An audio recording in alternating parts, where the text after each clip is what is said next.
But when you look across the castle and you see from afar and you see him, you think, I'm going to see if I can ping him from here. Ping! Oh! 5 minutes, just honestly, it gives you the biggest video game boner there is. It's like, yeah, that's.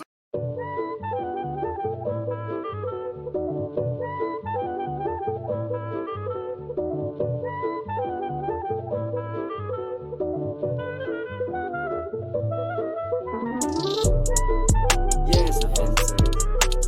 Vincent. Yes, Vincent. Vincent. Yes, Vincent. Vincent. Yes, Vincent. Hello, everybody. It's my pleasure to welcome you all back. You're listening to the That's a Vincent Gaming podcast, and as always, I'm your host Josh, also known as ThatsABingo, and once again joined by my co-host Daniel, also known as Vincentjules. How you doing, Dan? I'm doing excellent. Episode 12. And we've got a guest. I love having guests because I love chatting all the things under the sun, especially when those guests have grievances against me. So let's bring it on. So yeah, I'm looking forward to it.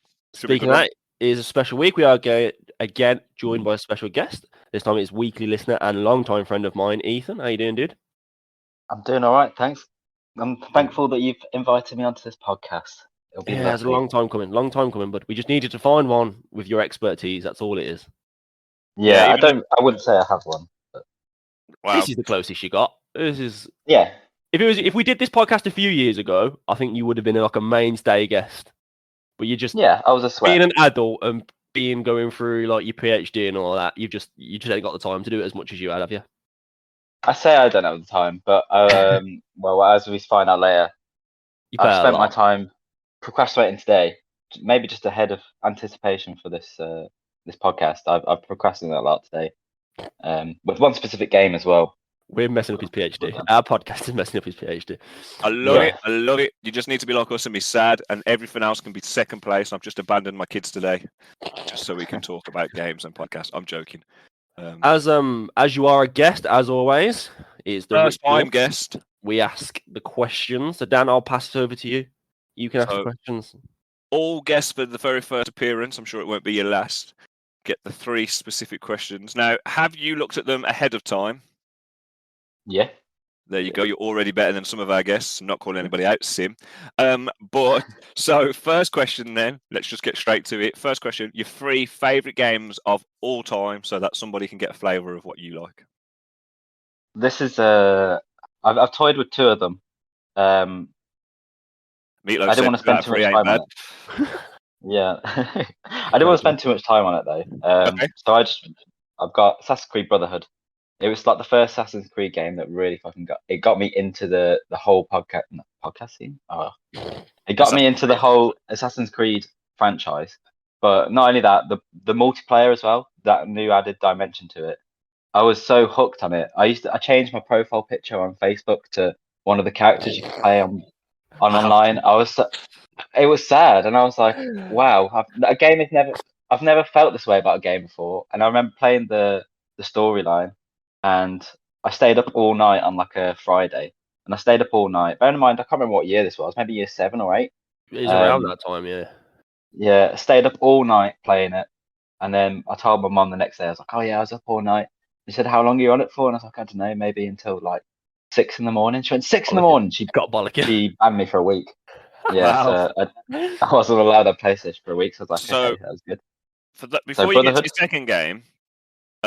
People can't see this because we don't do video, but I'd give you 5 cool points for the cool long hair and the beard. Like, you've grown up since I last seen you. So I'd give you 5 cool points, but the change in your Facebook profile picture to an Assassin's Creed character, you've lost them all. So I just thought I'd update you at the moment. You're currently at 0. I'm sure as we go along that will be updated. Whenever I talk about when I always talk about E, the one thing I'd always say is he will play and be incredible at some of the weirdest online games you have ever played. Like, when we talk about, he didn't play Assassin's Creed Online, he dominated Assassin's Creed Online.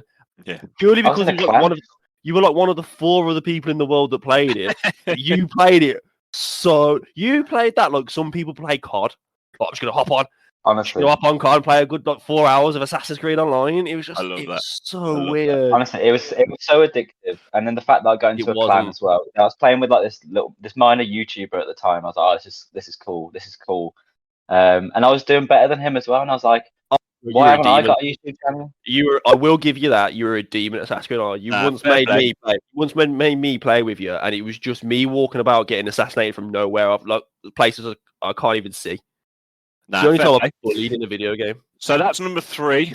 Well, yeah. I've a last minute addition. I've put Pokemon Ruby. Wow. Just because the amount of hours I've put into that game.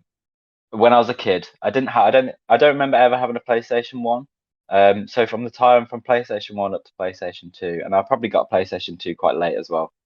I had a Game Boy Advance SP, and my God, what a console, if you can call it that.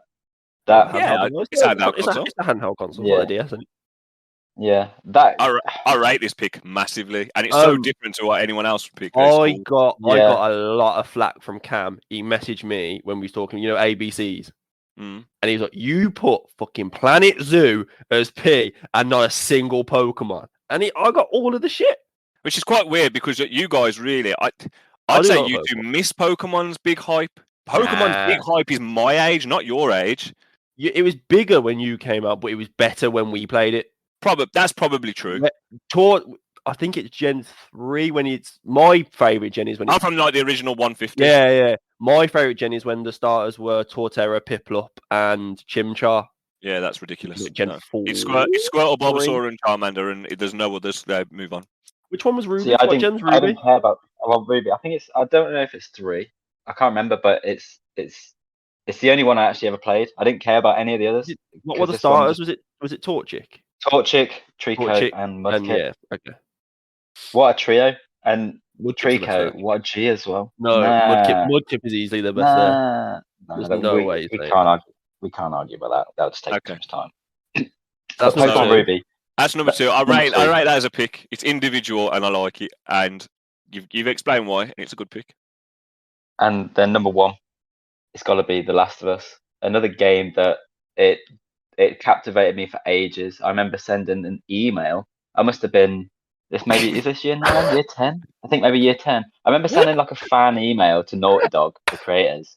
Love it. Saying just how much of a perfect game it was. And the weirdest thing about it was that I didn't even the first time I saw the whole campaign and everything, I watched this guy play it on YouTube. I watched him play it twice, and then I bought it, and then I played it about 4 times in a row and completed it in a row. I knew exactly how to. I completely killed it. No, you killed Dan. Look at him. You can't again. Guests can't see Sal, but Dan's gone. Dan is not in the shot. Dan is crying. Oh man! You sent an email telling them how good of a game it was. I just love that they were like, "Boys, we've got 10s across the board," but that means nothing. Ethan has sent us an email. By the way, you're on -5 points. I knew I was going to keep a track of your call points. It was a feature that I completely started just for a joke. I am going to keep this going because that is hilarious. It's going to go down. The more time, there's going to be like an inverse correlation. The more time, the more it's going to go down. I've always liked you. You've always made me laugh. That's hilarious. The thing is, Eve loves Last of Us more than anyone I've ever met. Oh, of course. He sent an email tonight. Hasn't played Last of Us 2. That's bringing me on to the next point as well.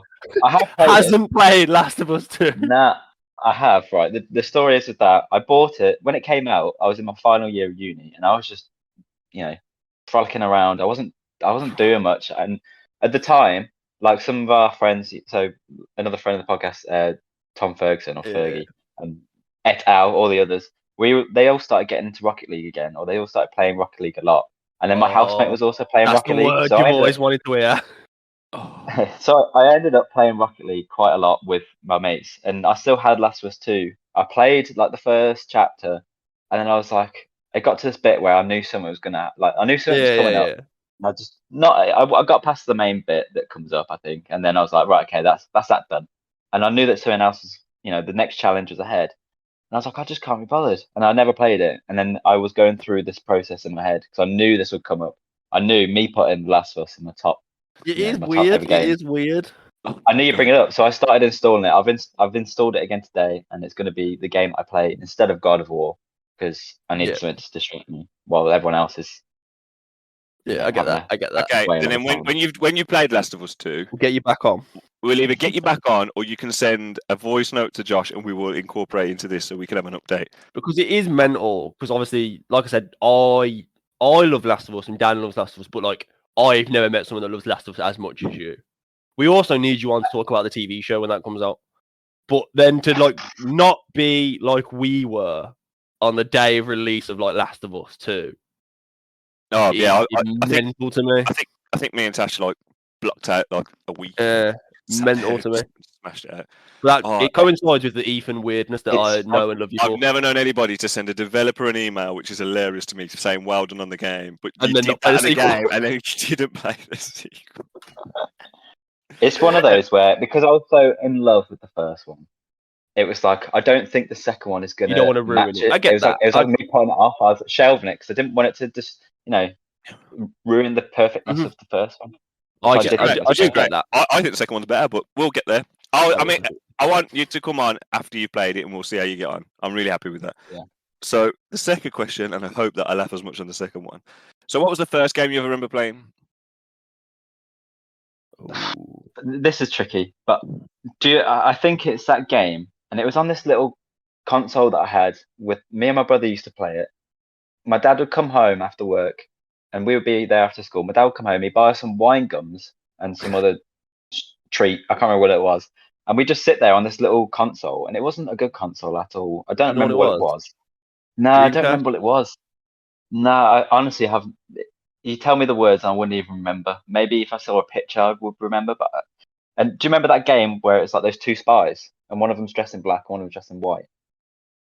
No. Again, I don't even know what exactly. I don't. This is just the earliest game I remember playing. This is the first game you remember playing, but this you don't seem you to can't remember it. We can change the answer. We can change the answer. The question. Well, when you loved it and you played it, have you got like a corresponding email you sent to them? No, I was too young at that point, and maybe my my love for it hadn't developed that much. Maybe I was more in love with the wine gums than I was. Is it Spy v Spy? Yeah, I think so. Yeah, that sounds familiar. Yeah. I'm looking at it. Yeah, it was that, because I can't remember what console it was, but it was really weird. And I always used to play on it with my brother, like quite a lot, and that's just like one of the earliest memories I have of like proper gaming. And then I've seen these characters before, but I never knew what it was on. That's why I always ask this question, because I think it's such a nice one, because the first game you ever play is going to spark something in you if you like, especially if you're on this podcast, you love video games, so it sparks. But a lot of the time as well, it's like you it's not just the games you remember. So when I said my answer was Sonic, but I remember playing it with my dad. Josh, I can't remember what Josh's answer was, but he said he remembers playing it with me. You can't remember. It's that's the bits that we like, isn't it? So and that's the reason why it is old. The reason why it's not emotional. The reason why there's emotional connection as well. Playing it with my brother, it's literally like the only thing that we have in common. Me and my brother, like we would used to fight all the time, but we would still game. Like the only thing that we would do together. Shared for the whole time. Yeah, and like he's still messaging me now. Like we're not that close. Like we talk every now and then, but most time when he's talking to me, it's about games. So yeah, it's one thing we share. That's commonality. Why I love gaming. I love it because me and Josh speak through gaming a lot, but to be honest, this is just one of the things we have in common. Like me and Josh are basically the same person. Wadley. It's crazy. And then my third, not your opinion. No, not in opinions, but that's what makes it more fun. I think. It'd be a boring ass podcast, and me and Dan just came on and agreed. Yeah. So the third question, and it is my favourite question. It's a bit of a weird question. Is if you could make a game so it can be a remaster, a sequel, one that hasn't been made, or genuinely a completely new thing, your own, that you could think off the top of your head, what would it be? I'm going to cop out on this one. I'm going to say a game that has been confirmed and that is in the process of being made, but it should have been made a long time ago. And so that I think every fan of this franchise said this is what needs to happen. Assassin's Creed Project Red. That Assassin's Creed set in Japan. It is everyone's mad for that. Yeah, it is a shocking fact that it hasn't been made sooner. They've done it too late because there's already been a few Japanese kind of like games like this kind of exactly like they've already kind of put their mark on that market now, and it's I think like I think It's a they Hail Mary. finally caved in Hail because Mary. of the other games have come Yeah, out. yeah. They've seen the success Yeah, of Ghost of exactly. Tsushima, and that's why they've done it. I don't understand if you've got that much of a fan base and they're all shouting for it. It's a slam dunk. Pretty much. It could have been a 7. It could have been a 7 out of 10, which most Assassin's Creeds are. It could be a 7 out of 10, and people would still love it and buy it. I think Assassin's Creed, because it's going, I think it's outwardly now going downwards. I think it's literally because now they're throwing everything. They're doing main storylines, the stealth one, Mirage. They're doing Project Red and the other ones, and the Salem Witch Trials ones, which are like smaller things. They're doing the live service Assassin's Creed. I think they're just trying to throw everything out there and see what sticks. And I think that's their last pitch of we need to save this franchise. Do something that they've been wanting from for years. Which is such a shame. Yeah, it's because shame. It's because they've been losing the fan base. Like they've gained more casual gamers, I would say, with their more RPG ones. So obviously like Origins, Odyssey, Valhalla. and Valhalla. Yeah, they've gained like the kind of general casual players that would be like, oh, this is a fun game, and but now it's just like any other game, isn't it? It's weird. Yeah, exactly. They're making better games, but worse Assassin's Creed games. Yeah. These new ones, they are good games. Like I completed Odyssey recently because I really like Odyssey. I didn't want to get them because again, the same thing where you're a purist. You're an Assassin's purist.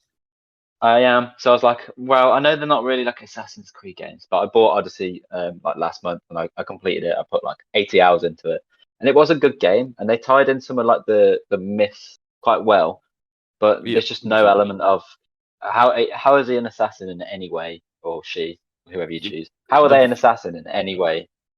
Yeah, they're not. But it's weird because I'm gonna guess that some of the grievances you got do revolve around this franchise. But it's weird how me and you both like love and adore that franchise, and we have since like the original one, and yet have completely different opinions about what makes Assassin's Creed games good. Yeah, and that's probably where I would start with when we talk about grievances. This is one topic. I'll probably even mention this game. You've answered the 3 questions now. So, and we've done it fairly quickly. So let's go. Just go with whatever grievances you've got. We're not doing episode 1 to 11. You just hit me out. We're not doing what we're playing. We're doing what's on your chest. Come on. What's on your chest? Okay, this is like the grievances. Like your time to apologise, but I will apologise based off last week's episode. I will apologise on behalf of Josh to you, Dan, and to everyone else who's listening about Edward Kenway. Oh, hold on, am I getting a bollock in here, or is he on my side? No, he's on your side, I'm guessing. Oh, okay. He's max a C. Oh, BA. I'd put him in an S for shit. Or, I don't think my microphone's picking up, but I am clapping. He's the best character, actual 3D fully formed character of Assassin's Creed franchise. He's not iconic. It annoyed me so much that he was an A. It annoyed me so. He's deserving of it. Josh was arguing that he was an A. In the next breath, he was telling me Link was an A. Yeah. Link again got no character. The comparisons. He's got no character. We're talking about characters, and one of the main. No, we're just talking about the best characters in video gaming. They can be best for whatever reason. Yeah. But what makes the best character? What makes the characters the best is both like how like iconic they are, but also their actual fleshed out character. And Edward Kenway, in terms of actual character, Edward is not iconic whatsoever. I'm not saying he's iconic. That's why Ezio was above him. But in terms of flushed out character development and character arc, he's better than Ezio. Well, I said that Black Flag was the only one I played for quite a while, and I couldn't even remember his name. So let's see what Ethan's got to say. Let Ethan carry on. Take the floor. Carry on. I'm listening. The grievances I would even argue Connor Kenway is much more interesting, and he's the most blandest character in all of them. He's the most blandest protagonist out of all Assassin's Creed. And you think you're saying he's better? And I think he's better than reference, Dan. For reference, Connor Kenway is the one from Assassin's Creed 3, the Native American. Okay. The one who says 8 why is Edward Kenway such a bad character then? Because Josh was telling me he was the goat of all goats the other day. Well, wasn't. He was A. I think it's because it was the first deviation from him being an actual assassin, and it's also because I was sad and I was so captivated by this whole franchise.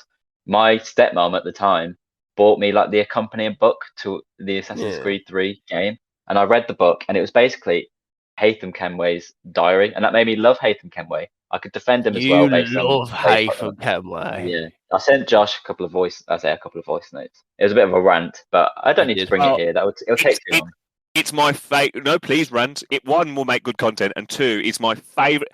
Obviously, I don't know where ever will end up with this podcast. I really don't. But if all I get is the rants that I get, they are my favorite thing about this podcast ever. Honestly, I love them. I'm going to make a collage of them. I'm going to just put them all back to back because some of them are so funny. He did voice note me, giving me shit for Haytham. So Haytham Kenway is we marked on the villain list, and we put him like C, I think maybe. Yeah, in terms, I think he's not. I wouldn't even argue about where he's placed. It's just the stuff you're saying about him. I wouldn't have said much because I don't know it. That's fair. I did preference that I had forgotten entirely, but that is also that's a slate against him.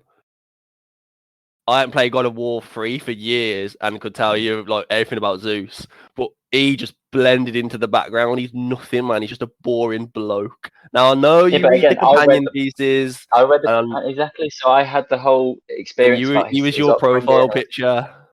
Yeah. Oh no. He was for a bit on PSN. He was for a bit on PSN, wasn't he? Yeah, PSN, but that's different. Yeah, you have to have a gaming character on there. That's okay. I was about to mark you down again, but we'll allow it. It's what it is now, and what it has been for quite a few years, is David from The Last of Us. Yeah, which is creepy. Okay, go on then. That's another gripe I want to bring in. Where did he end up? I can't remember. I think he was quite high. B? I think he was like B. Yeah. Okay. Again, it's maybe not even me going to argue with the placement because it's you kind of came to agreements, and I can't argue with the agreements. We praised him. In terms of him being like a proper villain, where you are genuinely. You really want to kill him. It doesn't matter. Like you absolutely despise him. You want Ellie to stay the furthest thing away from him. The boss fight is like not genius, but it's so much better than some of like the hack and slash boss fights that you normally see. We spoke. Yeah. I think he went up because of that. Yeah, you marked him down. I think because of his time in the game. I think that's the main issue. Is I think if I can remember correctly, we said. He's not in it for long because he's not like the main villain throughout the whole thing. But the section that he's in, he looms over that whole bit, and he is great in it. He became the not central villain, but he does for a bit. But the great thing about The Last of Us is that it's a journey from one end of the United States to the other. It would be very weird if he did stay in the game for the whole time and just followed them. 100%. I don't think you can have a main villain in Last of Us 1. No. There is no main villain in Last of Us 1, and it's not meant to be. But I could argue that the effect that he had, even like afterwards on Ellie, on Joel as well. She was fine. I mean, we put him. He actually was a B, is what we've put him. Yeah, and a higher B. He was high B in terms of in the thingy, and I agree with everything you're saying. And I think he's brilliant. I do. I think he genuinely is scary because he's also real. If that makes sense, like he's an actual real threat. But when you actually look at the people above him, I don't think we could argue him against any of the people above him. I mean, the only one that you could probably argue in what Josh would argue is I think I forced Gladys in at an A. You could probably argue him against that person. Yeah, but this is why I say I wouldn't disagree with where you put in. I just thought I had to defend him a bit more. The same that's fine. We didn't put enough respect on him. Yeah, Haytham was a D. He was a D. That's where he ended. Which was the same tier as Meta Knight, a Big Daddy, the big tall bitch that everybody fancies, and Cuphead Devil. So that's okay. So before we move on, is there any other criticism for any other episode? What about the multiplayer brackets? Because I imagine you've heard the arguments on that one. And CODs. Yeah, I mean, to be fair, Dan, I am Josh's friend. Dan, we were friends. We used to play football quite a lot, but I am basically Josh's friend. And most of the things I bring it up, most of the things that I'm bringing up are against Josh, I would say. But just the ghost thing, I won't get past the ghost thing. No one likes ghost, no. I don't think. I mean, I only played it like twice, and that was enough. That's where you're wrong because I didn't like it when I first bought it.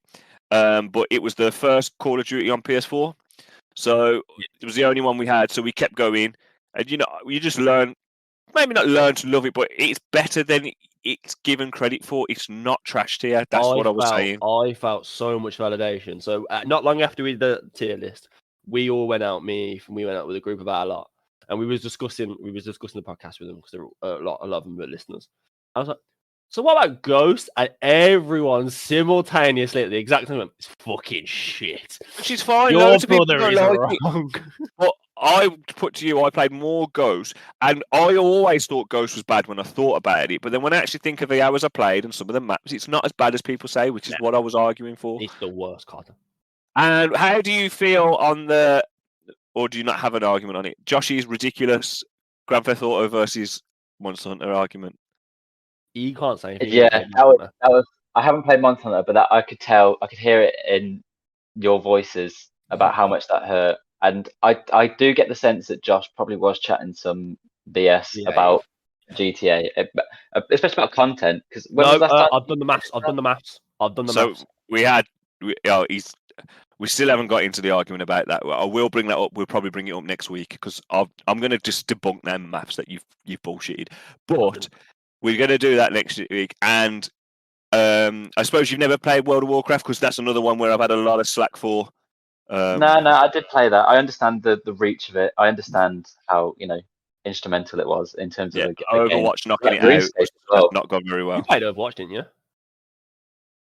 Yeah, I've played it. I've used to play Overwatch for you. Yeah, I thought I can't. It was a very long time ago, but I was going to say I remember playing Overwatch with you. I don't think there's been anything other than controversial that I can think of. The only other thing I can mainly remember, there's been a lot of Tekken hate from a certain person. A lot of Tekken hate. Josh has doubled down. We're not going to go there, but there's been a lot of Tekken hate, and somebody really weirdly took the need to message me to argue with Josh's Scooby-Doo comment about Cyber Chase being the best Scooby-Doo. But other than that, I take that. I like the argument. I like that people don't like what I'm. Like I always say, we don't say stuff to incite arguments. Everything I say, I 100% will back until the day I die. But you're very stubborn. Yeah. Now, before we move on, if this is the criticism section, I just want to say before we do move on, he's getting quite a lot of airtime on this show at the moment, and he is coming back on for some more episodes, so we will discuss it in the thingy. But Ellis, you can absolutely F off, okay? Sending me absolute rubbish voice notes telling me how good Scorpion is and he's better than Sub-Zero. You can just bore off. You and Josh can get in the bin and go kiss each other. He's not better. He just is. Sub-Zero. And I am doubling down on that one. So, okay. That's fine. So, I think that's all the criticism. Unless you got any more that you want to raise? Where do you think on the Scorpion Sub-Zero? I don't have that much of an opinion because whenever I played it, I just thought they were all quite cool. So it never really crossed my mind to pick one. But fire beats ice. That's just fact. It does, but also on Pokemon, ice beats fire as well. To be fair, Dan's argument is hard. I do feel sorry for Dan. So Ed Boon, who makes Mortal Kombat, has gone on record multiple times saying Scorpion is my favorite character of all time. Nothing. So every time you watch trailers and you see Scorpion kicking Sub-Zero's ass, it's purely because the creator of Mortal Kombat has deemed it that must happen. So I could just go well, you know what? The creator said it, so it must be true. I would say he's better because he's blue. I say he's better because he's yellow and has fire. That's the argument. So let's move on. Yeah, let's move I on. enjoyed that. That was very fun. And they were good answers. They were good answers. So now we're moving on to the topic of the week. So we got Ethan on because I would say out of us three, I know some of your mates do it as well. But out of us three, I'd say we are the earliest, biggest adopters of VR technology that I know. I don't know anyone else other than us three that have gone into it as ridiculous because as a medium, it's class. It's class. So we wanted to just quickly put together a special where we talk about VR games, and we're all going to list our top 5 VR games. Yeah, we're doing 5 because there's 3 of us for time. Yeah, and we want to just not encourage, obviously it's a massive commitment, not encourage, but if people are a bit on the fence or are there games and stuff, we're going to talk through and what we like about VR and what we all get out of VR. I think that's... Yeah. I've always said, if you've not played VR, the only thing I can describe to you is way better than you think it is. Yeah. Whatever you're imagining, it's better than that. It's no longer a gimmick. We've got to the point now where it's a genuine like contender for how you should consume media, and There's it's only going to get some better. games I'd rather play in VR than normal. Like it's So that's what we're doing. So I love it. 5 to 1, top 5 games. We're going to talk about. We've got a few categories that like I will personally touch on. So I'm going to touch on like we'll talk about like its funness and overall, but I also want to talk about its accessibility because I know people have an issue with VR because obviously everyone's tolerance to the motion is different. I know Tash, for instance, can't play even like a slight bit of it, can she? Well, to be fair, since we've had one, she's always been pregnant. So, but there are just some people that just cannot take it. My wife has been pregnant for the last 10 years, so it's like one of those things where she's just always sick. So I hear through the grapevine, Ethan, that this is the main way you play now. You don't really play much else. Is that correct? Yeah. So when in my last year of uni, I obviously had my TV. I had my own TV and my PlayStation. I didn't have VR. And then when I was moving back home from Birmingham, my TV was in my uncle's van and it broke, so I didn't have a TV. And he offered me a TV. He said, "I've got a spare one you can have." And I just said, "Oh, we'll sort it out at some point." Never sorted it out. And then instead of me just getting that new TV, I thought, you come around and play. Josh has got an Oculus. I was like, that doesn't need a TV. That's what you use, an Oculus. So are we all? Because not all my games are on Oculus. I have played PlayStation VR and Oculus. But no, mine and yours is we both have the. I don't know what's called. The Meta Oculus Quest. Meta Quest now. Meta Quest 2. Yeah. Meta Quest 2. My little brother has got the PlayStation VR as well because when he saw that I had when he saw that I had a VR console, he was like, "Oh, I need to get VR." My little brother's, he was 9, 10 at the time, so he really wanted it, and I don't think he even played it, but I played on his a few times.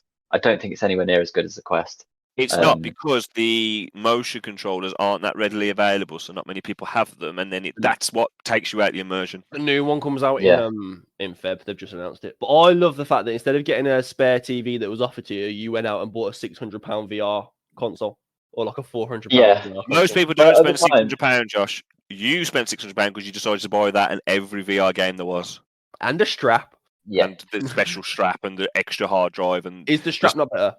Yeah, it is. Yeah, there we go.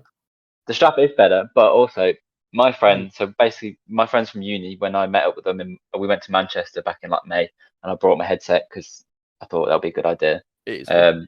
And straight away, my friend Laith, he was like, "I need to get one." And he bought one within like 2 weeks, and he bought loads of different stuff. He bought like modded stuff for it. He bought like hand controllers. We were playing table tennis, and he bought like table tennis extensions for the controllers. He's bought like an actual different headset, like different cloth on the line and different actual like adjustable thing. But it is way better than even the one that we have, Josh. Yeah, I can't imagine. They're so much more convenient. If you're paying, they are so fun for a console. I could barely I didn't want to pay 150 or something for an extra strap, but I don't think I could play it without that strap now. Yeah, because mine broke. My uncle broke mine at Christmas, and I sent off a request. Like, send me a new one. I said it just snapped. It shouldn't snap. I was being, typical moaner. It loves an email. Loves an email. Yeah, it loves an email, as you know. So maybe that's another mine. He amended it onto the end of him writing, "This is a perfect Oculus game." Yeah. And then so while I was playing I had to play with the original strap, and I was like, how on earth do people do this? How do they do it? It's uncomfortable, and the battery life in the extra strap so much better. It's just good, and it's amazing. It really is. I love playing it. It's fantastic. I think we just get into it. Who wants to go first? Because obviously we'll talk more about it. I don't mind going first. So the way this works, Eve, I know you've listened to the thing, is when we do our little bit of an introduction, we say it. If it's on your list, say so, and then we'll talk about it whenever it's on the highest point in that list. Now, what I am going to say is, for content and content alone, when I made up my list, my number 1 and number 2 was Resident Evil 4 and Tetris Effect. Now, they might be on your list, they might not. Don't worry about it. We'll talk about it if we do or not. They were those 2 games. Now, the reason why I'm telling you that now and not there is because I have spoken to death on Resident Evil 4 and Tetris Effect. Tetris Effect is the best Tetris has ever been. In VR, when you're watching all the whales go over your head, it's amazing. It's the best way to play it. I've never seen him so excited. Honestly, we got VR. I was like, oh, do you want to play Resident Evil? Do you want to play this? No, let me go and buy Tetris Effect, and I just want to play it in VR. And he was. Is Tetris Effect? Tetris Effect has changed to Tetris Connected now, so you can play multiplayer. Can you do that on the Oculus? I'm not sure, and I don't want to find out. If not, Eve, let's play. No. Let's play. Yeah, I'll Tetris the life out you, boy. Because Eve's one of them people that are absolutely schooling me, and he'll be like, "Whoa, Dan's good at this," and then Eve will go and spend 3 weeks and become the master. I'll see him on the telly. I know what he's like. He'll end up like absolutely schooling me, so I don't need my ego bruised like that. And then Resident Evil 4, exactly what I did with chess. Yeah, I've heard. He keeps asking to play me at chess, and there's no point. I don't play. Scared. I am scared. You get nothing playing me at chess. Eve should come round and we should play board games. Yeah, board games. I'll lose to all of it. I'll lose, but then I'll go and study. That's fine. He's like Doomsday. You beat him, he just learns his weakness. We'll arrange that. Don't worry, we'll sort that out. So, and then Resident Evil 4, as I've mentioned 1,000,001 times, I'm actually going to stop talking about how much I love it.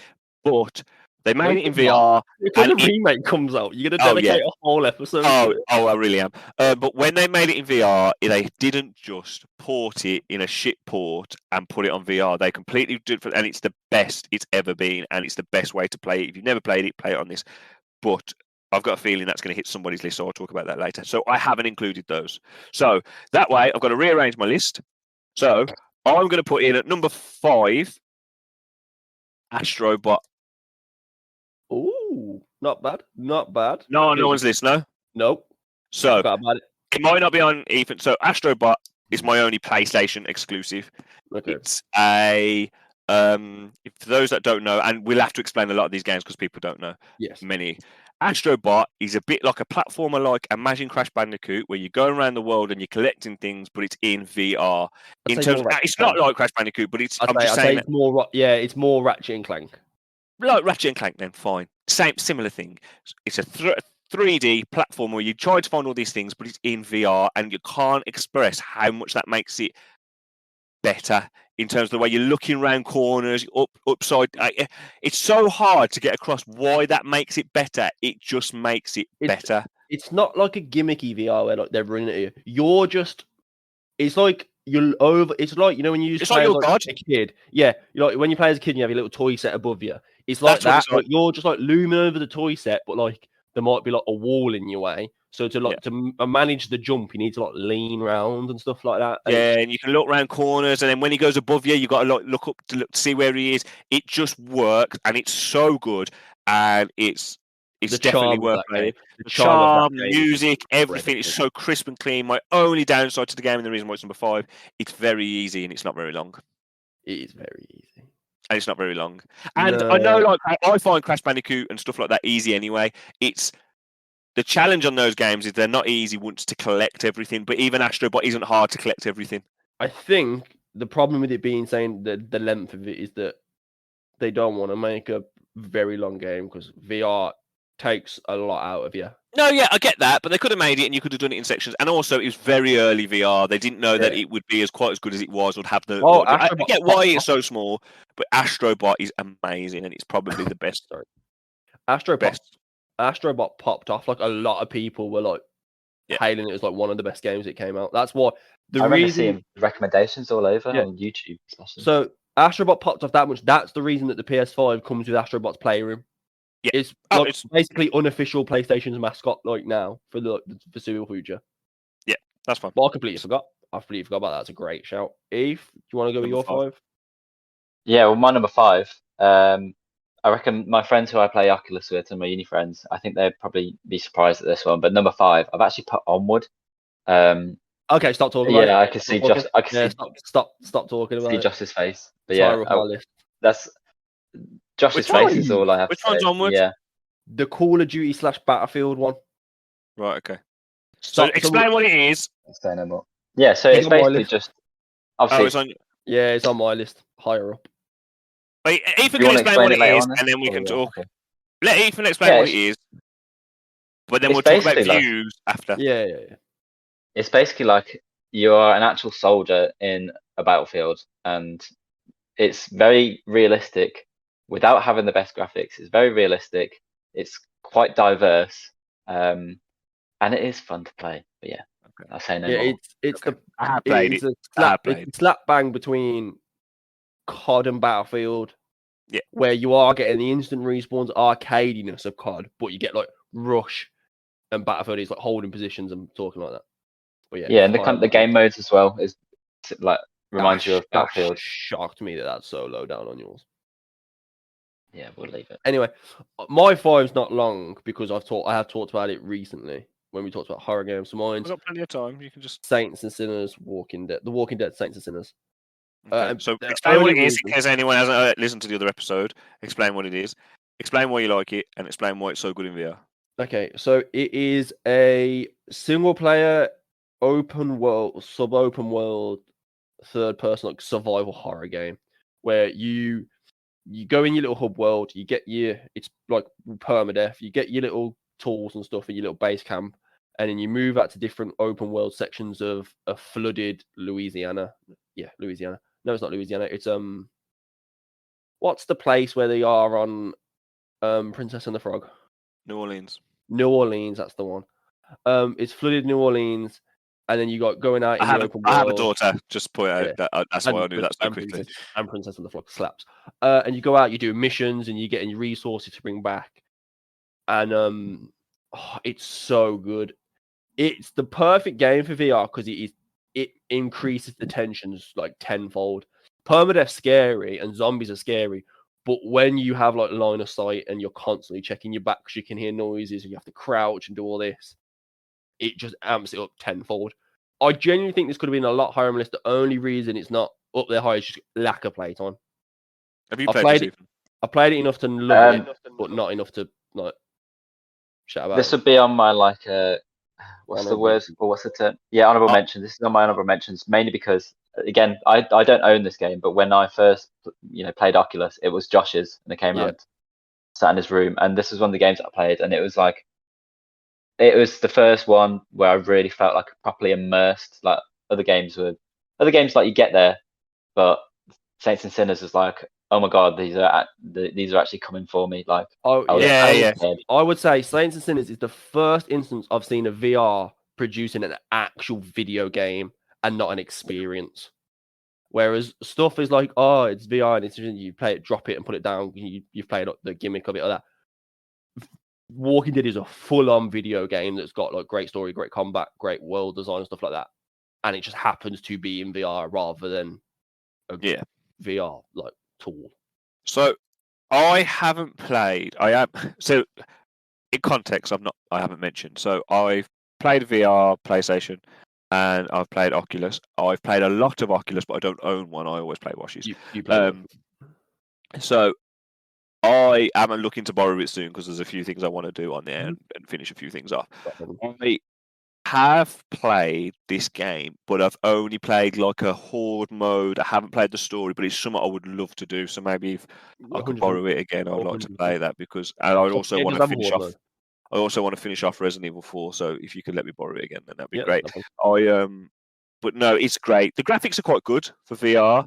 The VR, it's hard to do graphics in VR because obviously it's such an intensive engine and stuff like that. But I would, without saying, obviously it's hard. So like Resident Evil 4 and Resident Evil Biohazard, which is 7, they're like ported over, so their graphics were already good. Yeah. When you design a game for VR, like from the get-go, that's when the graphics can suffer. But I'd say that Walking Dead is one of the best because it's a stylized graphics. You can get away with it if you stylize it and don't try to go for ultra realism. Yeah. And even with VR in general, it doesn't need to be like spick and span. It doesn't need to be immaculate because you're in that world. It doesn't. And if you do it stylized, like Josh said, it's got its own style. Like Borderlands, that kind of you don't care that it's not realistic. It's got its own style. And Saints and Sinners does that well. I would rather a game have style, substance, and like its own identity than have amazing graphics, but forget about the style and the thingy. I've always said that. It's why people hate pixels and art and stuff like that, but as long as it's got its own identity, like one of my favorite games of all time, Celeste, it's a pixel art game, but probably looks like shit to some people, but it's got its own style and you get lost in that style. Huh? Some people hate pixel art because they say it's a cop out, but I think it's harder to do pixel art and have clarity than like to do anything else because obviously pixel art gets very. Because the problem is don't get me wrong, we love The Last of Us and The Last of Us 2 graphics. They make the game amazing. But what everyone can do what I don't want is somebody who can't afford to do Last of Us amazing graphics to try and make it look shit. I'd much rather you put your own style on it. So if you have to do that in VR, as Eve said, the immersion's so good. And everything's close, and you're constantly shitting yourself looking around, so you're not really paying attention to what the buildings look like because you're trying to. Like when you go into your inventory, you have to take your backpack off your back, and you have to look down at your backpack. Do you walk or flash? You can do both. Oh, you can do both. So what do you do, Eve? Walk. Yeah. I imagine your tolerance is a lot higher because you play it quite a lot. Yeah, well, in terms of, there's one thing that I can't do, and with the analog sticks that you get on a Quest, you can choose to have like snap turns or motion turns. Smooth. I can't do smooth. That makes me sick straight away. I can't remember what game it was that I was playing, but I've always used snap, and then I changed it to smooth. I was like, oh, let's give smooth a go. It was Resident Evil, and instantly I felt sick. I was like, I haven't felt sick the whole time I've played VR. And as soon as 2 minutes into smooth, it's just basically, it's almost as if you're turning slowly, or you can change it. People have different tolerances and different things set it off. So when I played it at my height, I had smooth turn on, and I was running, and I'd be sprinting full pace around Resident Evil, and I was fine. But now, because I've had a bit of like a time off it, I can't do it now, so I have to ease my way back into it. Whereas me, who hadn't played VR as much and had a break, when I borrowed it to do Resident Evil 4, I couldn't even walk. I needed the flash. Teleported. But how much better is it when you walk? Teleporter. It is better when you walk, and to be fair, when I played because Resident Evil 4 is easily by far the longest play sessions I've ever done. So after about an hour and a half, I was then walking and I was fine. But I was flashing for the. So that is something I will want to talk about when you get to games. Is like the accessibility, because most games do give people the option to like dial and like customize what they want. So you might want snap turns but walk, or teleport but with smooth turns. So the only game I've ever had a problem is I bought a World War II fighter pilot game, and I very quickly realized that I can't have a lot of movement going on when like my character's still. Like it fucked me up for a good few hours because like my body was still and I wasn't moving, but the world was. Especially in a plane as well. And the controls are like inverse, aren't they? Like the joystick's inverse as well. So it's all, your brain is just completely like haywire. I've not played it since. It made me feel ill, even after I took the headset off like 8 hours later. I've never played it ever since. No, thank you. Okay, so that's everyone's 5. That's my 5. I'm pretty sure my 4 is going to be higher up on someone's list. I don't know about Eve because I don't genuinely know what you play, Eve. I know that you play a lot of VR. I know Josh plays this, and I know he loves it, and it's Pistol Whip. Yeah, that is my 4. Great shout. Is that your 4 as well? Yeah, it is my 4. So I'll explain one of these. You can explain it much better than me after. So Pistol Whip is basically it's a little bit of a rhythm game, but you're going through these like scenarios and to music, and people are coming out at you and trying to shoot at you. And you effectively, like the old school arcade game, shooting people on the screen. But if you do it to music, you're going to be in a rhythm, and you're dodging bullets. But it makes you feel like John Wick, basically, and it's so cool. The music is always it's more to my taste than some games would be, because it's a lot of dance music and a lot of electro beats. It goes through different. It's got different genres for each. Like cowboy. It's so the cowboy one is. That's what made me fall in love with it. That's elite. I really enjoyed it, and then they brought out an update. So it's an on-rail shooter. I know I've just said I struggle with it. Is it honourable mention for Ethan or not on his list? Yeah, it is honourable mention. So you just run in a straight line. Well, you don't run. You don't run. You don't move. Line. You don't move, but you move your head. So you move your head. Oh, you do move. You're knackered after it. Yeah, and people come out in rhythm. You have to shoot them and stuff like that. And it's got really good EDM dance music, that kind of stuff. But then it did an update, and it was Western, which is one of my favourite things ever.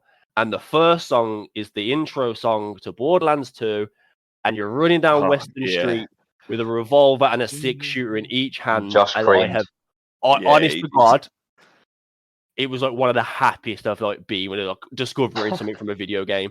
When you're in that like doof, doof, doof, dodge, doof, doof, and you're just in that in that rhythm and the music's going on and you're hitting shots. And I don't think your aim needs to be that good. If you're pointing in the right direction, you're hitting them. You can choose. So it's got a challenge mode where you put different modifiers on. It makes you feel like a god, don't it? Yeah, it knackers you out though. Like having to dodge beams.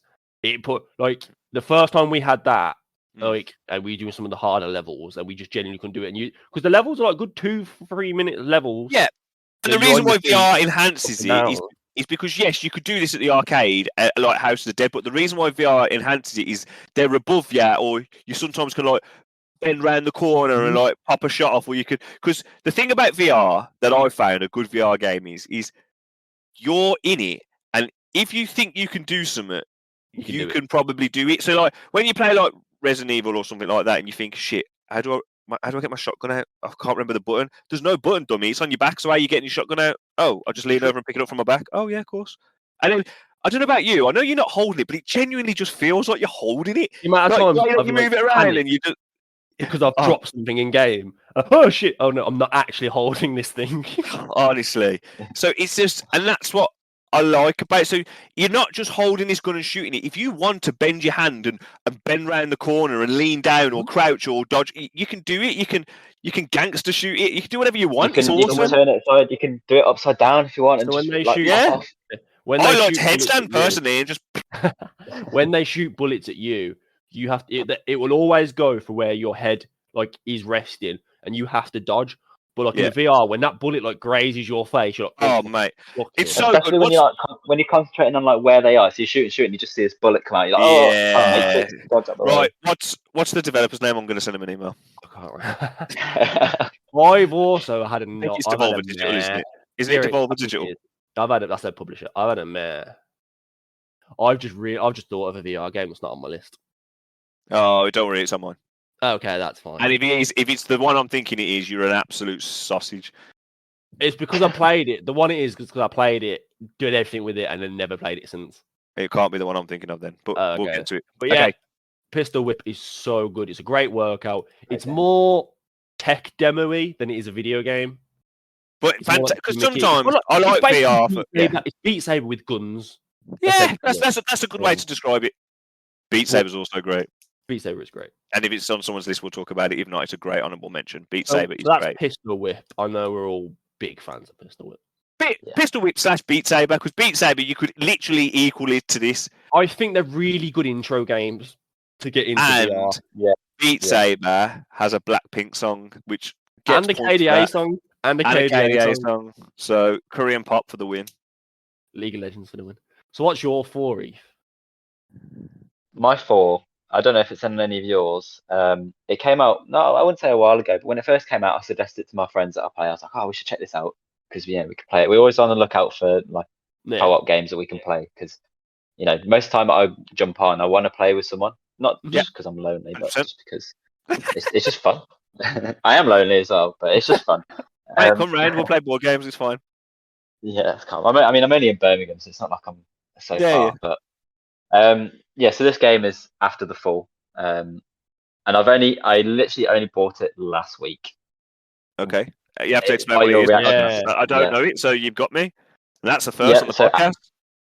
After the Fall is basically the VR's version of Left 4 Dead. You team up. You can go alone as well. I tried it alone, and I got absolutely railed.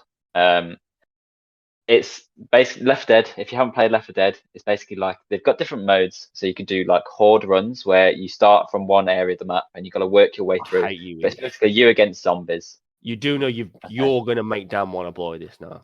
I remember seeing this and being like, I'll keep an eye on this. And this, if there's ever a Daniel Johnson game or a Daniel Johnson perfect scenario, it's 3 of us playing this on VR together.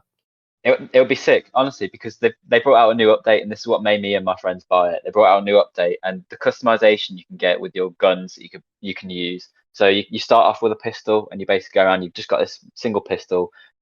You've got different game modes. So you've got horde. You've got the horde run.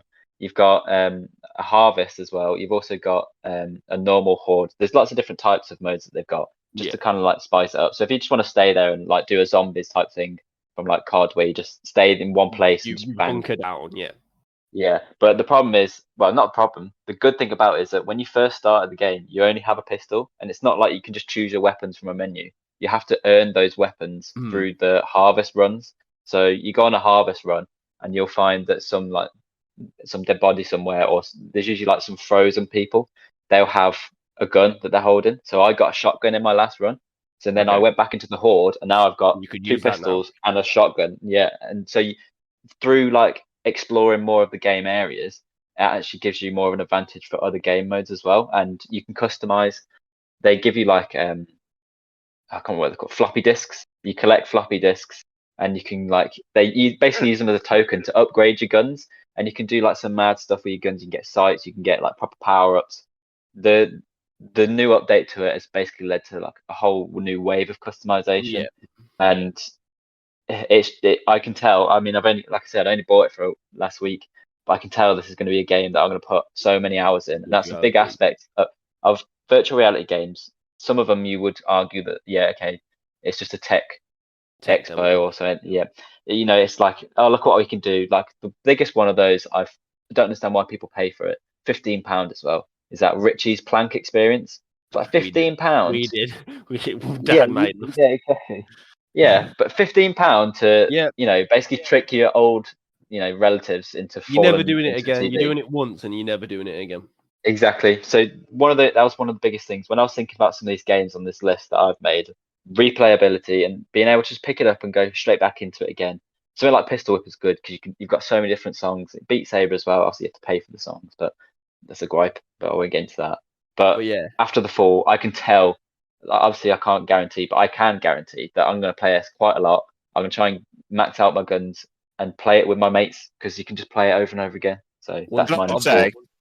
Can I just say, you've done a podcast first because you mentioned a game that I didn't even know existed, and that's rare, really. I'd say for me and Josh. Would you say, Josh? I remember hearing about it. I'd say that's rare. No, what I'm saying is, it's rare for someone to mention a game that we've never heard. That game looks incredible. As you were speaking, I was watching a trailer. That looks so hard that we'll be buying that. Honestly, I guarantee the first time we'll be playing that by the end of the week. You'll get a text at some point, I promise you. Yeah, I played it with my mates the first time, and it was good. We did one mission, and then one of my mates stopped playing. I know my headset died, and then they carried on playing. They completed the mission, and then I played it again the next. It was before football on Saturday. I was like, I've got nothing to do. I'm waiting for football. Football got cancelled in the end. Popped my headset on, and I was like, right, I'll do a horde by myself. It was just me with a pistol, and I got to like round 4, which doesn't sound like a lot, but I did pretty well. Yeah, but it was just literally me running around a mall with a pistol, trying to get ammo boxes. Like obviously in VR, you have to actually lean over, like whack open a box, grab the ammo, and then you have to properly. We don't have to. You can change the reload settings, but eject the mag. Stick it in, I'm doing the proper motherfucking cock and everything. But doing all that whilst you've got like 50 zombies chasing you from different angles, they crawl across the roof, they jump down off the roof, they come through the windows, just where you think you can kind of like. Something that looks so good. Honestly, that looks so good. It's something only VR can do, and I really want to play that. That looks amazing. I'd play that. Looking at that trailer, I would play that game not in VR. And the fact that you can play it in VR, I'd play that. If you said to me now, can you play After the Fall? Because that looks like something me, Josh, and Tash would play. What I will say, what we're just looking at, if anyone's more familiar with, it looks like Killing Floor. It looks like Killing Floor more than, that's what I was going to say. That's what it looks like more than Left 4 Dead. That's exactly what I was about to say, Josh. I guarantee I'll have that soon. Yeah, he's coming tomorrow. He's coming to mine tomorrow. Up and we'll play. He's coming to mine tomorrow. 4. That was 4. That was 4. So we do need to move on, but yeah, a little bit of a move on. So number 3. I'm going to need your help here, boys, because I know it's probably on your list, so it's a good thing so we can move on, but I need your help for the name of the game. Okay. I'm really sorry. Again, I've been caught short again. What's the name of the game where you're on the castle with a bow and arrow, Josh? That is In Death Unchained. In Death Unchained. On Death Unchained. Is that on someone else's game? On list? It was only in Eve's. It was in my honourable mentions, but it's a game that I have pumped so many hours into. That's only many honourable mentions. The game I sent Josh daily videos of. A game you got last week has knocked it out.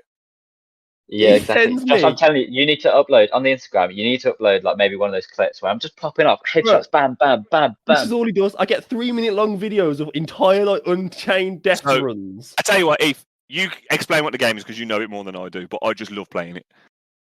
It's basically just like a medieval setting where you're up against zombies for some reason and knights, and you have like mages, like druids that they also shoot at you as well. There's different levels. So you start off in oh god, I can't even remember what you start off in. I can't remember what it's called. You progress through. You played this game wrong.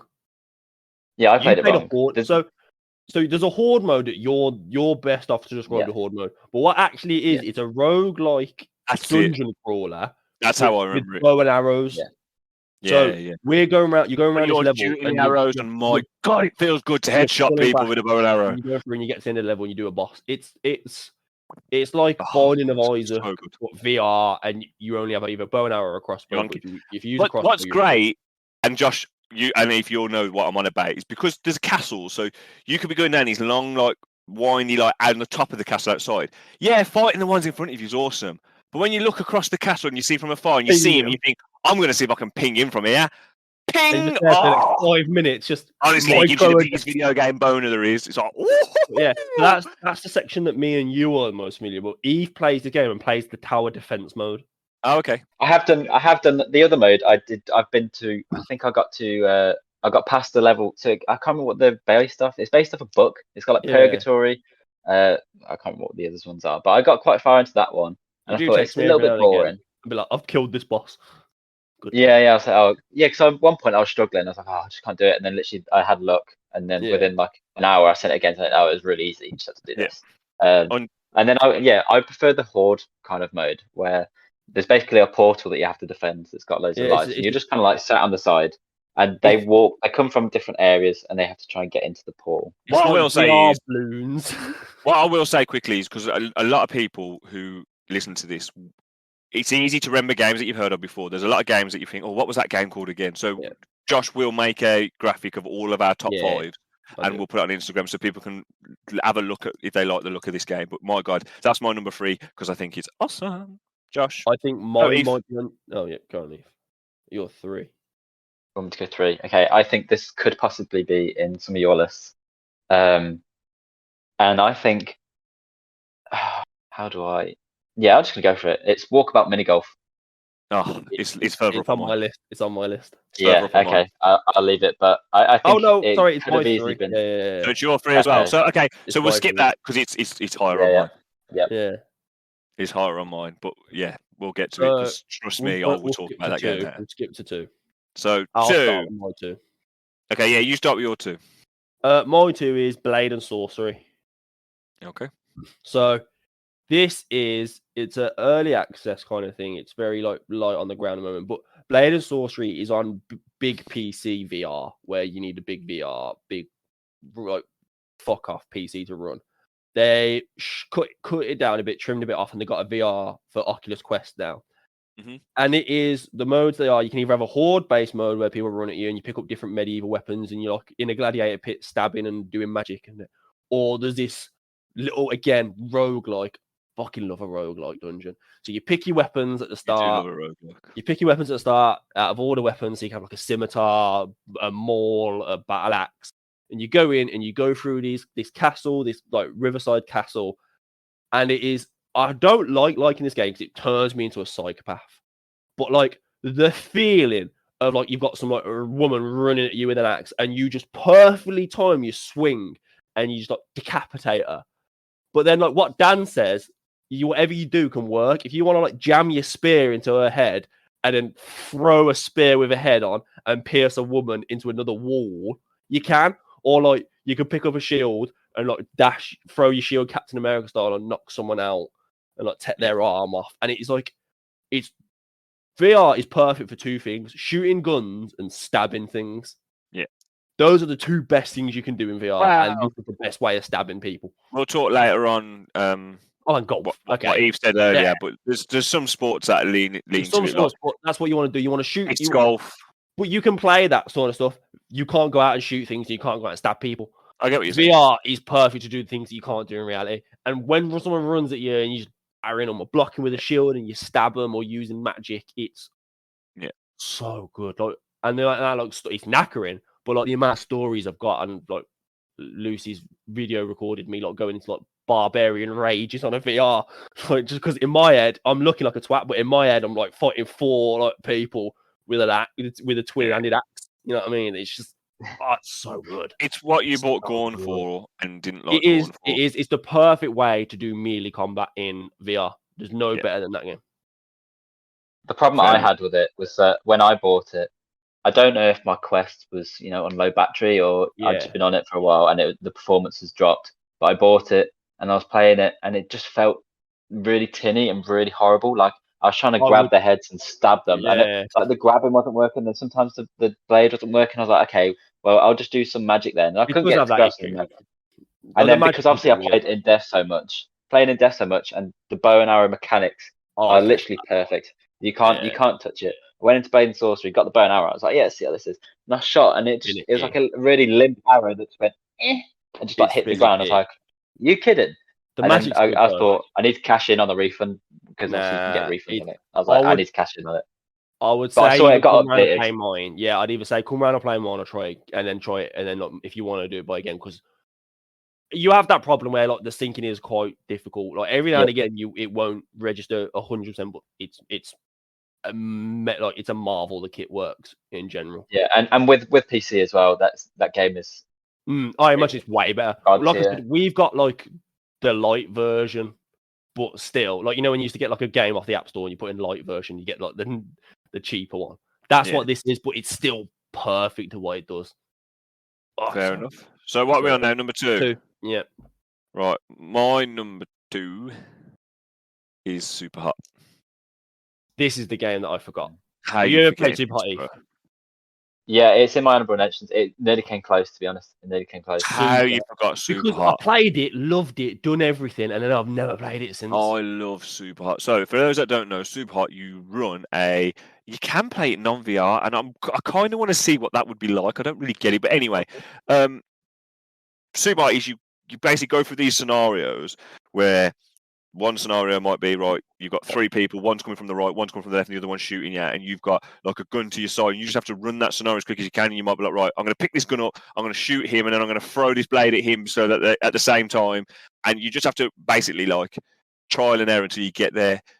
If you're boring, you trial and error, and you get through there like doing something really boring, like, I'll pick this up. The most boring way to take that scenario is like, I'm going to pick that gun up, shoot 3 bullets, get through that scenario. That's what boring people do. I'm picking up the pistol. I'm throwing the pistol at people, and I'm thinking, I know what. Yeah, the gimmick is they're running at you. They won't move. Time only moves when you move. So you've got to think about like, right. So I can move over here and pick up this sword, but then they're going to advance 3 steps, so then they might shoot me. Or if I pick up this dagger, I can then throw it perfectly and take out 2 of them. And honestly, trying to get through the scenarios is one thing. Trying to get through the scenarios and feel like a badass is the coolest thing ever. And it works so well. Oh, can I smash this bottle and stab him in the face? Yeah, you can. Can I flick up the gun and catch it? The best thing, when you shoot somebody, when you kill someone and their gun goes flying in the air and you catch it. But catching it normally, oh, well done, you caught it normally. Pretending that you're spinning around and catching it from behind you to then shoot. Oh, yeah, I'm the Matrix. And it's so cool. I mean, you two have played it. How you miss your list, I'll never know. So it's like if you move at normal pace, the game just plays like a normal game. But like you can literally just not move, study the environment, and be like, okay, this is fine, and then slowly move to see if one of the scenarios is both of you are reaching for the same gun, and you're slowly moving, thinking, am I getting this before him? Or do I have to abandon ship and go for a new plan? Yeah, but then you might get there and you do get it before him. But because when you grab it, you move so much that the sniper on the thing shot you. Yeah, so I can't do that first. Or like you deal with something over here and then you look left and you've got a bullet like 4 centimeters for you, but because you're not moved, it's frozen in time. You're thinking, well, now I'm fucked. So you have to try and get a frying pan. Running it just makes you feel like a badass.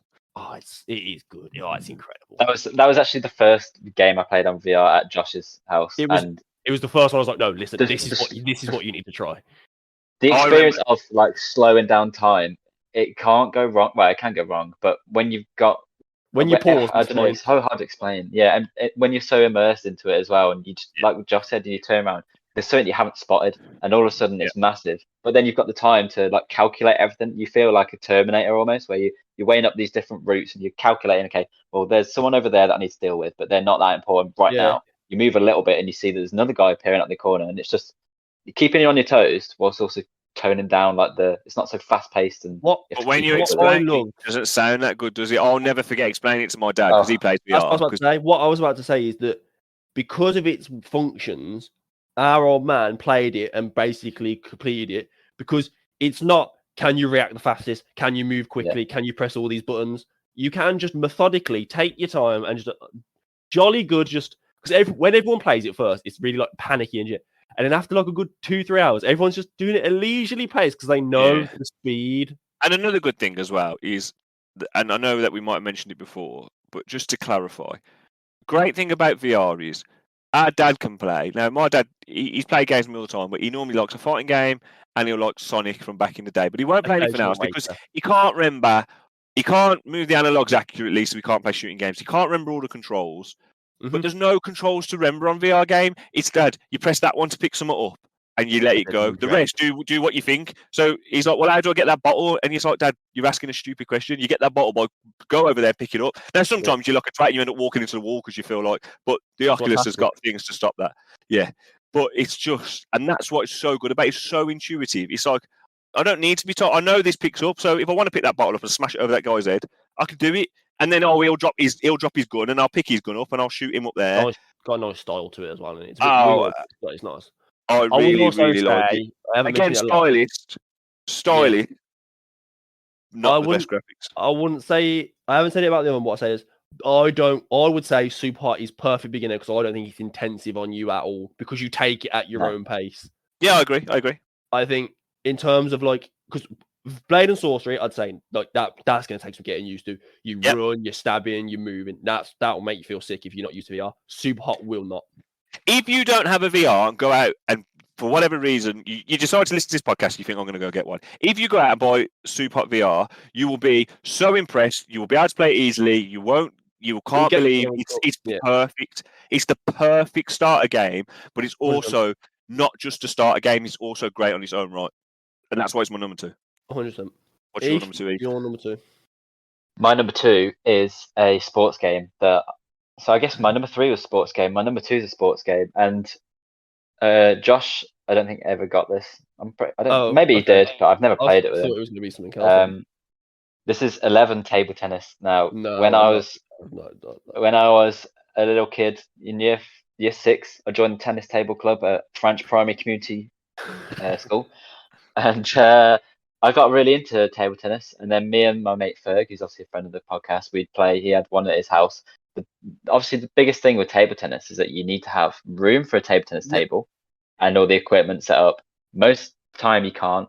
What's brilliant about VR is that now you can have a virtual table tennis table. Of the space, don't you? You need to be able to move like a little bit forward if they pull like a drop shot on you. So obviously, it's a table tennis game in VR. You can play against computers at different difficulties. You can do mini games on it, so you can hit specific targets, specific places on the board. Like training-esque. You could do and you could do target practice. Other ones you could do like you can bring the table up halfway and practice against half of the table, which you used to do in like a table tennis club as well. And you can play online, and there's like ranked and casual. It does look good. Yeah. I feel bad now for saying my number 2 is just great because it lets me decapitate women. So, I mean, people say it, carry on in a second, but it does look good. I think the main reason we never played it is when we first got an Oculus, we had a table tennis table. Yeah. That's the problem. So me bouncing around like in my home when I first got my Oculus, there's definitely not enough room. And then obviously I'm just playing against myself. I could invite friends over, but then they're not always available, or sometimes they're out, or Yeah. It's a perfect way of getting you back into something. As someone who plays table tennis, you find playing this mimics it well enough. I think, that in you terms get of away with playing it. Ease of playing it, you can get away with it. But I have a story to tell about it.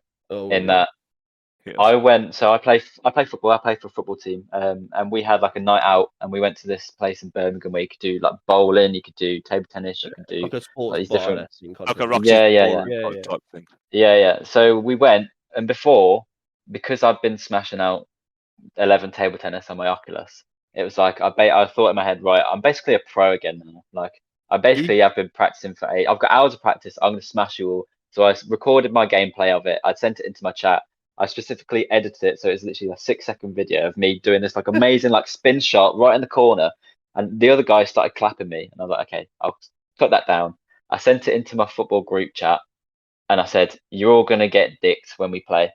And you got what I learned very quickly was that it did not translate into real life. I lost all my real life skills. I was trying to serve, and I was just completely missing the ball. And I was like, everyone was laughing at me. They're like, "Oh, you're gonna smash us, are you?" And I was there going, "But I was doing this all the time in VR," no, and they're just laughing at me, and it was terrible. But in terms of the game, 10 points on that, I think. yeah, I knew I was going to go down even more. It's okay, I accept it. This is part of my life. Oh, I love it. I love it. Does that mean does that mean my sword play and warrior skills aren't going to be as good as I think? Maybe.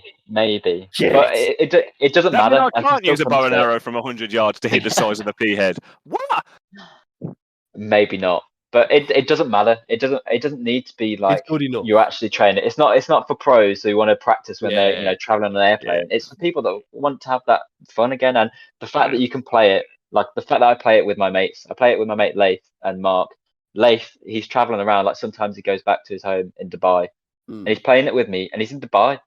He's in a different continent, and I'm there playing table tennis with him in my living room. Technology is mad. Yeah, technology is mad. That's why we love it. And that's one of the reasons why, it's a game I really love. A game that I was kind of like, I didn't have access to it, but now all of a sudden I do. And it's reignited a passion. Yeah, I like that. That's that's well put. That is well played. Made me feel bad about decapitating people.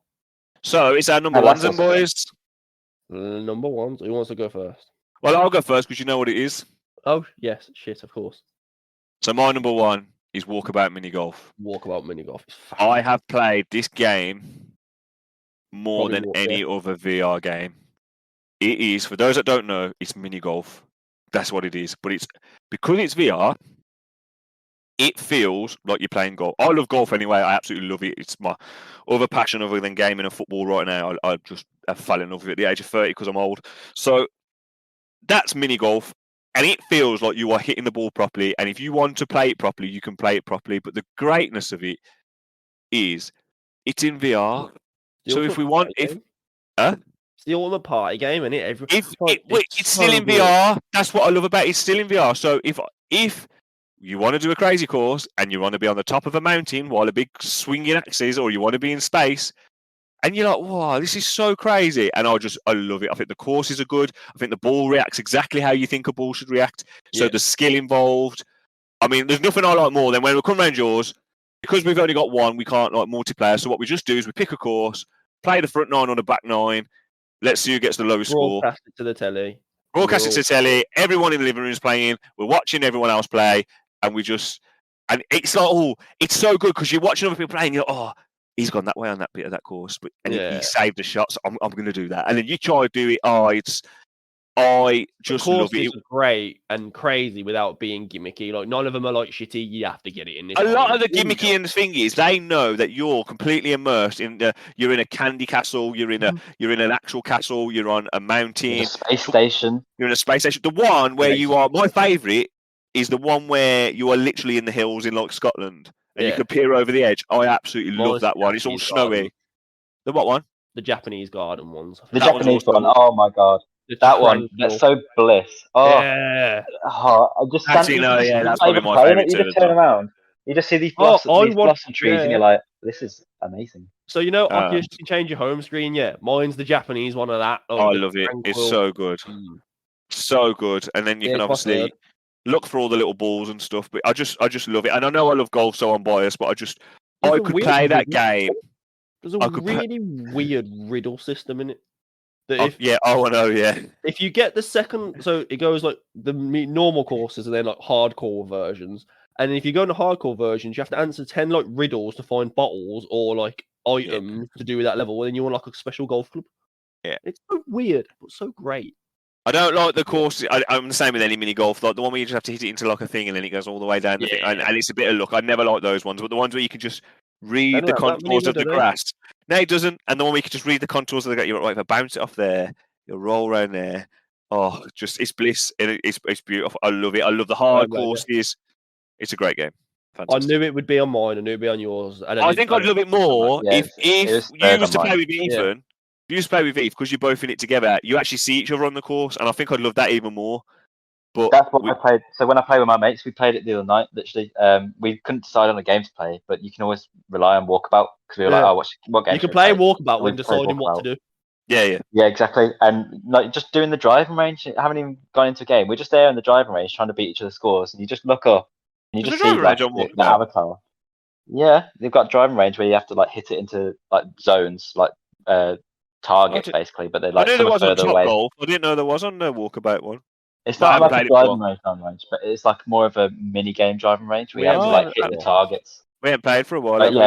Yeah, and I play that with my friends virtually, obviously, and you get the avatar, and it's just funny. Like you can just see each other. You can like wave at each other from miles away. And when you check the scorecard, your head like expands, and you like look at the scorecard at the top, and you can actually see the head. The head is like enlarged, like something out of Rick and Morty. The head is massive, how people and you can see the other person. I tell you what else I love, and it's the smallest thing ever. What's your score? And then you have to flick your wrist as if you're looking at your watch, and it's just there on your watch. And oh my god, does it work so good? I'll talk about it more when you said on my one, but like watching. So the few times I do play it online, watching people's avatars in VR where they've got really great movements in their arms, but their legs look derpy, or they're just doing stupid ass hand movements in lobbies. It's just great. So, before we go to Eve, we should go to Josh first because we know what Josh is as well. Mine's Onward. Josh is Onward, isn't it? And Onward is some of the best. And it's because it is down because of you as well. Some of my best bits of playing VR is playing Onward matches with you. So it's a Call of Duty it's like competitive Call of Duty Battlefield-esque game. You talk about this game a lot when we're playing stuff like Insurgency and stuff like that. So people will know. I don't know, but people will know. I'm like a gun nut. I like guns. I like how they work and like the craft of them. It intrigues me. So VR is perfect for me. I really want horseshoe hand grenades and hot dogs horseshoe hand grenades to come on VR that I can play, but it's not yet. So Onward is the best I've got. Like just being in that military sim, and I've just set up my little like AUG or my M3, and I put my little attachment, and I can flick my little hollow sight in and out. But then I'm also playing with Eve. And there's like a VIP. So the game mode we play the most, I'd say, is VIP, where one person spawns in VIP. They get them to the extraction. We win. If the enemy kill the VIP or all of us, that we lose and they win. This is what you played it before we played Insurgency, isn't it? So like you all just spawn in the lobby and you're all just chilling there, like just like dancing or fucking like hitting the nail. Like when you're in the lobby and they're like, right, boys, someone pulls out a whiteboard. Writing on a pen, like draw the peanut. Yeah, like A team's gonna everyone go draws left. Everyone draws a peanut. But then like some people like right, some people go A, some people go B, and like E's got a riot shield, or we're both holding behind cars, like peeking around, and it just works so well. Like there's been times where I fully lay down with an M249 saw with a bipod LMG, just lay down in the middle of the living room. Belly to the floor, just watching down sight lines, waiting for like AI to run in the middle so I could just hose them down. And it's perfect. It is basically it's COD VR or Battlefield VR. Before Eve talks about it, because he never talked about it and it was his number 5, I'm just going to quickly chime in. I've only saw Josh play it once when he streamed to telly, and another time he said, well, do you want to go? And I played it once. I jumped in, I walked in, the bad guys came and started shooting at me. It was so immersive that I got to shit myself. I dropped my gun. And I realised, shit, Dan, you're going to be nothing in a real life situation. I'm crawling around the living room floor trying to find the gun that I've now dropped because people shooting at me, and it was horrific.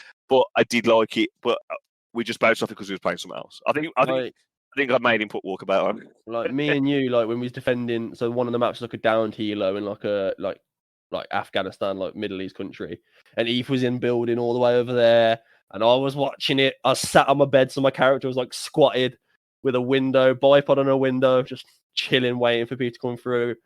But you can get that teamwork that you find in like Insurgency and Rainbow and stuff like that, can't you, Eve? You definitely can, and like you press on your shoulder, and when you press on Oh, your shoulder, that's where the walkie-talkie. radio is. Yeah. And so like when you're close to each other, it's proximity chat. But then when you move apart, you obviously have to. Like in real life, you have to use the radios. But when you use the radio, other players can hear it as well. So you got to be tactical. You make the plan at the start, like when you're in the lobby on the whiteboard. The amount of times you're behind a wall, you just hear, I don't know where the enemy are. Like, I'm fucking here. And because it's 3D, you can hear like, okay, so they're through this room, or like you know where they are. Yeah, you know where they are in relation to you, and you can just find them. I remember you have to be quiet. My fondest memory is when I won. It was a 3-on-1, and I was the last one alive, so everyone was spectating me. I killed the one bloke.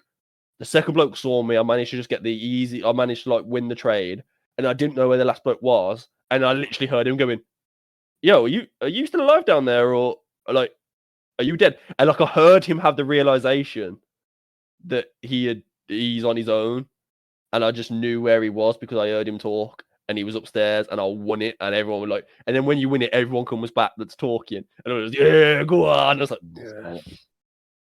I'm surprised. Yeah, I'm genuinely surprised it was so low on your list. You say so low. He's put it as his 5th favourite VR game of all time. It's one of these games that I nag my friends every time we go on. It should probably be higher, but it's just because it's I don't know, the other game. He started at 5 this time. Don't forget. It feels like it was his first game, but it was his first game. But I'll end up getting that what's it called? After the zombie one. After 4, I'll probably end up getting that at some point. But even if I don't, me and you will hop on and we'll play Onward. I'll get my my tolerance back up. Yeah, and we'll play some. But me and my mates play it as well. Me and my uni mates, we play it as well, and it's good. And, I was just having a sniper match. Yeah, I was just having a sniper match with one of them the other day, and it's just quite fun because you go around, sniping. But yeah, it's mainly no scoping because there's no point trying to aim it up because you're just moving all over the place. You think you play so many years of COD, and you think, yeah, I've got a good aim, and then when you go into VR and you're holding up a sniper, you realise how much you're moving. Because, you're trying to hold something that's non-tangible. Wow. Yeah. But you could buy stocks for it and stuff. But yeah, I'll just say, like, it was the first game that it was the first shooting game that I played on Josh's VR, I think. And I was terrible at it. And then I did my typical thing of I did some research, had a look at some people on YouTube. Come back. Just pros people. I come back and come and destroy it. And they've added new game modes to it recently. They have like more party modes. They have like custom maps as well, so you can basically play. You can play like Nuketown. You can download and play like Nuketown stuff. Oh yeah, and they have party game. They have a gun game, which I think is a great addition. I'm doing it. Gun game is so fun. Gun game is one of the greatest. Gun game is one of the greatest game modes ever invented in any game, and more games should do it, and they definitely should do more. Team Gun Game, I don't know if you've ever played it. They had it on Apex Legends the other month, and me and Josh loved it. Team Gun Game would be so much fun on. The last two things I'll say about Onward before we move on is one, it is quite intensive. So I wouldn't suggest it's like, especially if you go online, I wouldn't suggest like it's a first game someone picks up. Yeah. And two, I love the fact that after years of playing as many games with guns as it is, that when I was given a gun, I automatically knew how to reload. Like, I knew, right, click this button, flick it out, put it back in, HK, slap the thing on an MP5. I just instinctively knew how to do it because I'd seen that animation. And it's mental. That's crazy. The only time I didn't know how to do it was with an LMG because I couldn't find the catch to lift the flap up to take the chain out. I was like, yo, come on, you bastard. No, that's crazy. I didn't realise you actually had to manually put the bullets in as well, like the chain of bullets. You had to lift up the top. Drag it out. Try and drag it out and pop the bullets in, flip it back down, slap it down, cock it, and then you're ready to go. Oh, no, he's class. So then, Eve, what's your first game? Please don't say it's what I think. My first game is probably the one that you're thinking of, and probably the one that you are sick of talking about. It's Resident Evil 4. Oh, okay. I'll just go through basically why I think it's top, and I think it's top because in terms of the most complete VR game. It is there. The only thing it's lacking is maybe like a co-op mode, but I'm pretty sure that they're working on bringing that into it anyway. So, quick question before you carry on: have you played Resident Evil 4 before this? I didn't. Okay, carry on. This is the first experience. This is my first experience. I was never into it when I was, PlayStation. It's the best way to experience. I think I played Resident Evil 5. Okay. I think I played Resident Evil 5 for a little bit, and maybe I was too young and I got scared, and I never touched it again. I thought I'll never touch these again. That's fine. I just want to know where you come from. 4, yeah. Resident Evil 4, the most complete VR game in terms of immersion. They're not like the scariest things, but when they're coming at you, they're pretty scary. Even the first level, just again, as someone who hasn't played Resident Evil and I don't have those nostalgic elements, and I'm still putting it top, kind of speaks volumes to how elite of a VR game it is. Have you completed it? I haven't even completed it yet because it's one of those things that if I know I've completed it, it's completed, and then I can't come back to that story again. Can you play Mercenaries now? Yep. Yeah. Oh, you can. Because back in the day, you used to have to complete it before you got Mercenaries. That's why. Yes, now you can play Mercenaries. Yeah. So where are you in the story? I'm at is it the prisoner island kind of? Not that you go to the next island. Yeah, so you're right at the end with all like the mercs. Yeah. Military people. My problem is I've been wasting way too much ammo, so I'm kind of at a point where I was getting to the point where I've got not much ammo, and I really didn't want to finish it, so I haven't finished it yet because I knew it would be over. But I play mercenary mode, so I go back onto it and play mercenary, and mercenary is good enough to keep it satisfied. But I have to, nut up or shut up and just complete it at some point. But I haven't completed it. I haven't played it before on original consoles. The quicker you can start forgetting about it. And then it's the best way to play it as well. It's the best way to play it. It's so good. And he probably doesn't even know all the secrets. Did you get all the blue gems off the merchant? Did you shoot all the blue tokens? Yeah. The mini game thing. Oh, yeah, the medallion hidden in the map. There we go. You get a free gun. Oh, you get the red 9. I've done some. Make sure you shoot the Make sure you shoot the stick so the vat closes before you shoot the shiny. Yeah. Oh, okay. Did you save the dog? I remember. When you was that? The dog, didn't you? You shot the, at the start. I probably did. I've got a save clip on my PlayStation on Fallout 4 where I absolutely shot up a cat. So, the Resident Evil remake, you can no longer shoot the dog. You can't save the dog. The dog's not there. Yeah. But now at least you get to play the VR, the new remake, and be like, at least you can have now. At least you have some sentimentality to the remake. If you, I have a feeling, I think the remake is going to be so good, and I feel like it's going to be one of my favorite games ever. But I still think VR might be my favorite way to play it. I think it's good job VR came out because I think if VR came out and you played the remake, I think the remake's going to be that good that you could never play any other version of Resident Evil, bar maybe the VR. I think every other version of Resident Evil is going to be chainsaw people in VR is horrendous. Yeah, Dr. Salvador. Welcome. Oh, Merchant. I love the Merchant. Don't get me started. I'll not stop doing it. Do you want to know a little thing that I find amazing about it, and it's so little that it's really not something to be amazed at it, but it's literally just having the guns and just throwing them up and catching them. Just you get your knife up, just throw it up, catch your knife, you maybe stab someone. Then you just like a cutscene comes up and it's you it's more you watching it on the screen. You're watching the cutscene on the screen. You're just standing there, and just looking, throwing stuff up. I know it's not the best thing in the world doing it that way, but it does stop you feeling sick, and it's a happy medium. It's the only it's needed. It's a happy medium. I love because you can dual wield, so you can have a pistol. So I'd go for the entire game, shotgun in my right hand, pistol in my left. Pistol people in my left, and when it got close, flips my shotgun. But every time you shoot your shotgun, you then need to pump it. So you either need to holster your pistol or throw the shotgun up, catch it. You can just eat it. Nah, catch it by the pump and then catch it again. See, I still, even in VR, I know it's boring. One pistol bullet to the leg, drop to the knee, run up, kick them, get my knife out, stab them till they're dead, and I've killed them in one bullet. Every single person, shoot them in the leg, kick them, stab them, shoot them in the leg, kick them, stab them, rinse and repeat. I tell you what's mint in VR, absolutely mint. The boss battle in the barn is so good. When he goes all mink and he's climbing, oh my god, that's so good in VR. No, the house defense mission is terrifying in VR. Oh, the house defense mission is horrible in VR. With I was playing the bar one. I was playing that, and I was doing it in my living room. I was just sat there, and my mom was watching like some great, I don't know, Celebrity MasterChef or something. And I was just there like screaming out because that's the first time I played it, isn't it? And I was there like, screaming, and she's like, "Do you mind? I'm trying to watch Celebrity MasterChef." I'm like, "Do you mind? Do you get this on and see what I'm going through right now?" No, the bit where you lock up in that little hut and they all attack from all sides is very intense. Yeah. The fish battle, which I'm not the biggest fan of, the fish boss battle. VR in terms of, I liked it. So I liked the big fish boss battle the first time I played it, but on 11 completions. That's always the bit where I get to, I don't want to do this bit again. But on VR, it was class. It was So, fun. such a good game. Someone had to say They're good list, and we didn't have that much crossover. We don't mind people talk about VR when it's not Resident Evil when it's not Dan. I'm surprised your little fucking zero gravity disc game weren't in it. Yeah, Echo VR. That's an honourable mention. It's good. It's free. They've got an esports. The only problem is it's quite difficult to play, and you know, if you're playing it with like other newbies, and it's all right, but to progress, it's quite hard. I just want to, as we're at the end of the list as well. One of the games that's coming out in a couple of days, which will be out once this podcast is out, is Among Us VR.